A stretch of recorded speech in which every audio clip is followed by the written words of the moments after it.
Okay, so I decided I'd do this video.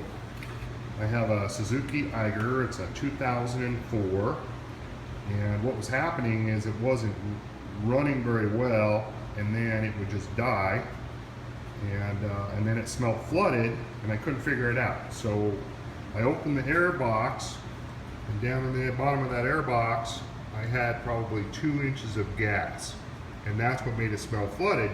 But when I was running it, I noticed, and I'll sit down here, as I watched that, my fuel filter would run out of gas. So I had a ton of gas going in the air box, but the machine wouldn't run. So here's the solution. If you notice this petcock here, it has reserve.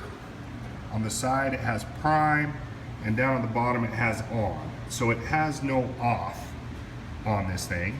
Prime lets the gas go through without any vacuum. So this petcock is ran with a vacuum line. So if it's on the on position and the engine's running, what happens is this vacuum line hooks to the end of this, and I'm going to show you here in just one second. And as the engine's running, it pulls on a diaphragm in this petcock.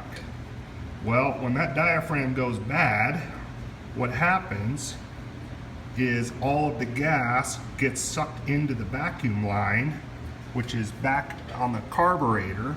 And so instead of just opening the diaphragm, the gas is now being sucked into the vacuum, into the carburetor, and then from that point it floods so much that it goes into the air box. So most people might think it's a carburetor issue and have the carb rebuild, and you know, it could be, I guess, but with that amount of gas going in there, it was being sucked right through the vacuum line. So I'm going to pull this off and show you a test that I did. What I did was I pulled the vacuum line off the petcock, I plugged it with this plug, I took the end of the petcock right here and I put a cap on there, then you turn it to prime, and I started it and it purrs like a kitten. So that tells me that this is bad, and I just feel like it's so dangerous with that much gas going into the air box like it did. So the solution is, and I'm going to pull this off and show you, this valve, let me just unhook everything. Okay, so I'm just going to pull all this off, and I've already loosened it to make it simple. So here it is. Okay, here's the back, there's the diaphragm. So, and then this side is where I plugged it, and what a dangerous deal. So there is no off on this, and it costs $130+ for a new one of these, which in my opinion is very dangerous. And I read online, let me get the other one, that you go to the Yamaha dealer. Now this is a Suzuki, but you go to the Yamaha dealer and you buy a 2003 Raptor 660. Make sure it's a Raptor 660. And here it is. Sorry folks. One second. And so here it is. Okay. The cool part is it's exact fit.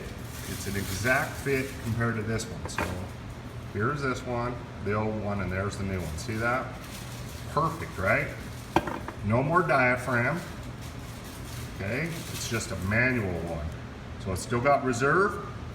It's got your main on, but the cool part is, look, it's got an off on it. So in order to run this one, what we need to do is, as I told you in the beginning, we took the vacuum line right here and I plugged it, and it goes back there, and I'm sorry you can't see, but it just hooks to the carburetor. So I'll take take this nipple off of this little plug, and I'll cap it on the carburetor, and I will never have to worry about this diaphragm again. Now this new one cost me $33. So the old one, $130, the new one, $33. Safer, there's no diaphragm, and I don't have to worry about the vacuum sucking gas in there and flooding out my airbox again.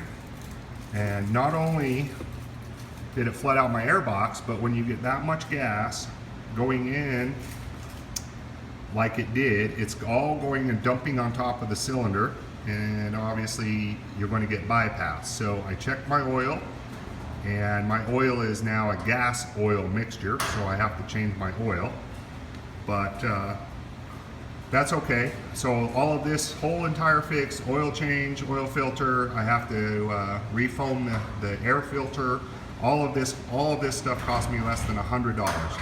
But you know, to be out on the trail and have this happen, you would kind of be SOL if you didn't have a way to plug that vacuum both on the petcock and the carburetor and turn it to prime.